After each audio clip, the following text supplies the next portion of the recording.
ये बहुत ही बद अखलाकी है।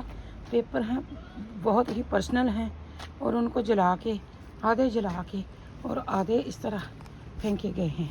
चलो पत्ते तो नेचुरल की तरफ आप देख ही सकते हैं, लेकिन इसके अलावा यहाँ पे फ़िश की डब्बियाँ और ये मेडिकल की भी बाहर थ्रो की जाती हैं। पता नहीं इनको कौन समझाएगा। रात से इतनी आंधी तूफान चली है ना, लग रहा था कि छतें उखड़ जाएंगी मकानों की। अब भी आप देख सकते हैं कि जो हवा कितनी तेज़ है और जो क्लाउड्स हैं, बादल हैं, ये कितनी जल्दी उड़ रहे हैं। तो इस तरह का वेदर होता है। हमारे तो सारे एप्पल ट्री से एप्पल नीचे गिर गए होंगे क्योंकि हवा इतनी तेज़ है। वो पके हुए थे और बिल्कुल रेडी थे तो पहले तो सारी गर्मियाँ जो है बहुत सख्त गर्मी पड़ी है। 30, 32, 34 के टेम्परेचर रहा है। बारिश हुई नहीं है, ड्राई और खुश्क था। और ये सारा जो घास था ना, ये पीला हो चुका था, जिस तरह वो गंदम जो है वो पीली हो जाती है। और अब देखिए अभी सितंबर का 14 तारीख है और सारे पत्ते ऑटम के जो हैं वो पीले हो चुके हैं और हवा इतनी तेज़ चल रही है तो लगता है कि अब सर्दियां भी जल्दी से आ जाएंगी। ये पता नहीं जल्दी जल्दी क्या हो रहा है। इतना मौसम एक्सट्रीम है ना, यकीन करें आप पत्तों की गूंज से पता कर सकते हैं कि हवा कितनी तेज़ चल रही है। और 120 की स्पीड से 150 की स्पीड से हवा चलती है, 80 की स्पीड से। तो बंदे को लगता है कि बंदा भी साथ में उड़ जाएगा, इतनी तेज़ हवा चलती है।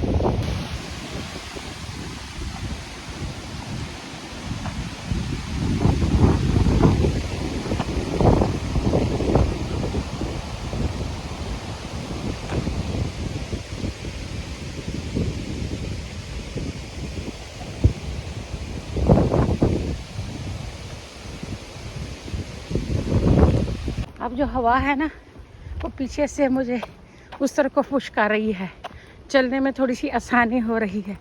लेकिन जब वापस आएंगे ना, अगर हवा इसी रुख की हुई तो ये जो हवा है ये मुझे पीछे पुश करेगी, तो फिर ज़्यादा मुश्किल होगा चलने के लिए। तो इस तरह जब सी में बोट वगैरह चलाते हैं ना, तब ये होता है कि वो बोट को उस रुख पे लगाते हैं जिस रुख पे हवा का रुख हो, तो फिर बोट चलानी आसान होती है। अगर अपोजिट डायरेक्शन में जाएं तो उससे फिर बहुत मुश्किल पेश आती है। इसी तरीके से लोग जो नेचर के साथ चलते हैं ना, वो ज़िंदगियों में आसानियाँ खुद ही पैदा कर लेते हैं। और जो लोग नेचर के अपोजिट डायरेक्शन में चलने की कोशिश करते हैं ना, तो फिर उनको बहुत ज़्यादा तूफ़ानों का, स्ट्रॉम्स का, मुश्किल का सामना करना पड़ता है। तो ये बहुत सारी ब्रांचेस हैं, ये भी गिरी पड़ी हैं। इनको उठा के ना तो आप इस तरह साइड में डाल दें, क्योंकि किसी के साइकिल में आएंगी, किसी के लिए मसला बनेगी। तो इस तरह यहाँ से फास्ट ट्रेन भी चल रही है। ये देखो वो काने हैं, बहुत ही खूबसूरत उगे हुए हैं।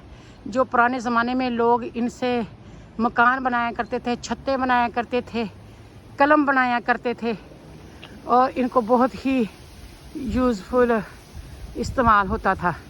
तो अब ये सिर्फ डेकोरेशन के लिए लगे हुए हैं।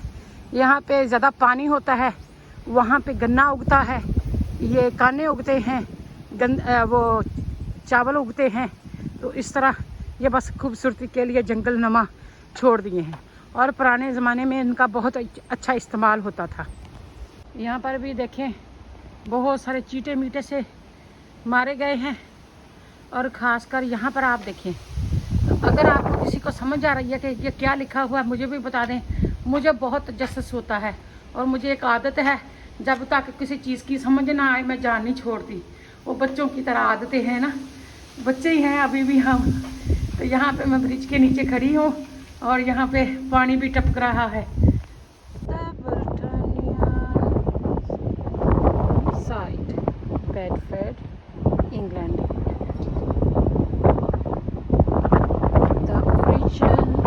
origins of the Britannia's work.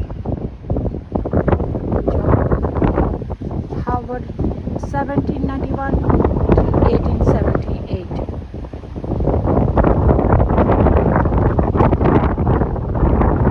History shop. of the work.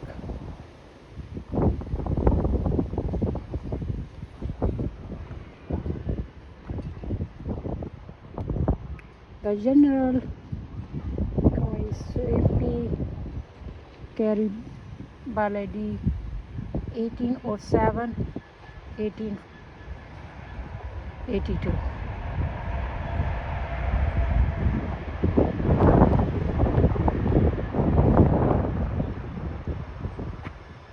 George Fisher,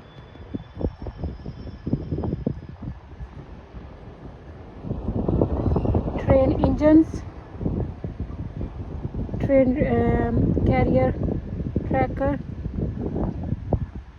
train stations, agriculture implements made at the work.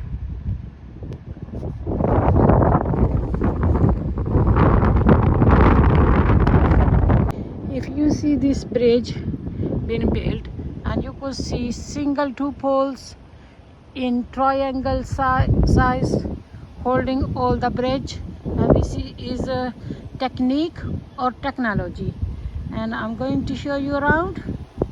Here they fixed one pole down there and other one in here. So if you go, the other one going to be other side of the bridge. Now you could see to the other end are just like stitches here to keep all this bridge smooth and firm. These are here. Looks like this from here. These big cracks happen with a heavy rain. There is a river going side by side. Even you don't see the rain damage, but heavy rain can affect the paths very badly. Even you could see lots of trees and grasses around. So it's very important to put trees, grasses, plants around the path to keep the roads safe. Otherwise, it doesn't matter how good road you build, still it can damage. Discipline देखना होगा ना तो bird में देख ले. देखिए आगे जो है फादर जा रहा है, पीछे दोनों बच्चे जा रहे हैं और माँ पीछे है. अब मेरी आवाज़ सुन के वो ये सोच के रहे हैं कि मैं पता नहीं उनको फीड करूँगी. मैं तो फीड नहीं कर रही, मैं तो सिर्फ उनका वीडियो बना रही हूँ. तो देखें ये जैसे कहते हैं ना कक्को, वैसे कक्को के बच्चे. तो ये बच्चे भी बड़े बड़े हो गए हैं लेकिन स्टिल अपने माँ बाप की बात सुनते हैं. ये स्वान है, आवाज़ें भी निकाल रही है कि हमें कुछ खाने को दो, लेकिन मैं तो सिर्फ कैमरा निकाल के उनको वीडियो बना के आपके साथ शेयर करेंगी. बिस्मिल्लाहिर्रहमानिर्रहीम. यहाँ पर देखें कल इतनी तेज़ हवा थी. ये देखें कितना पौधा सरसब्ज़ था. 2-3 साल से यहाँ पे लगा हुआ था जब से ये बिल्डिंग न्यू बनी है इर्द गिर्द, और बिल्कुल हरा भरा, और ये जड़ से उखड़ गया है.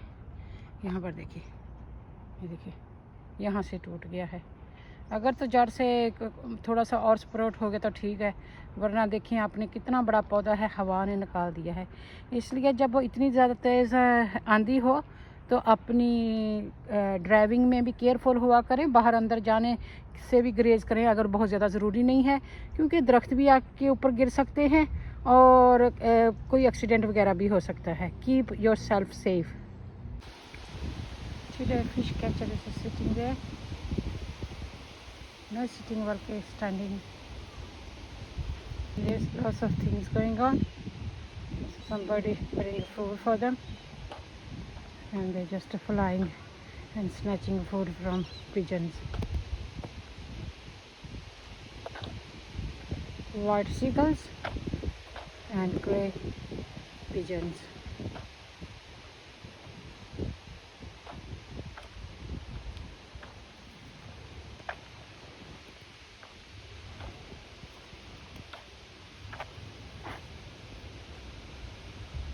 A couple of them is coming here. Birds waiting there. Seagulls having argument with the pigeons. Olden days they used to pick up all these apples, wash and use as a pickle, as a jam, or used to make something of it. Nowadays there is free food you can get everywhere, and so this fruit just get wasted here. This is called apple bear. The apples looks like bears, and the tree is full. Today is 16th of September 2025. Secret angel flower पकड़ रही है unique recipe. इसमें cherry tomatoes हैं, ओबरजीन को oven में रख के steam किया है, ऑनियंस हैं, फिर न्यू पोटैटोज हैं, ऑयल डाला है, अब गर्म मसाला डालेंगे और अच्छे से आस्ता आस्ता हीट पे पकाएंगे। Unique recipe. यहाँ पर जी माशाल्लाह ओबरजीन पोटैटोज, चेरी टमाटोज करी बन चुकी है। देखिए कितने मज़ेदार बना है। ग्रेवी भी हर चीज़ जो है मुनासिब है। अल्हम्दुलिल्लाह।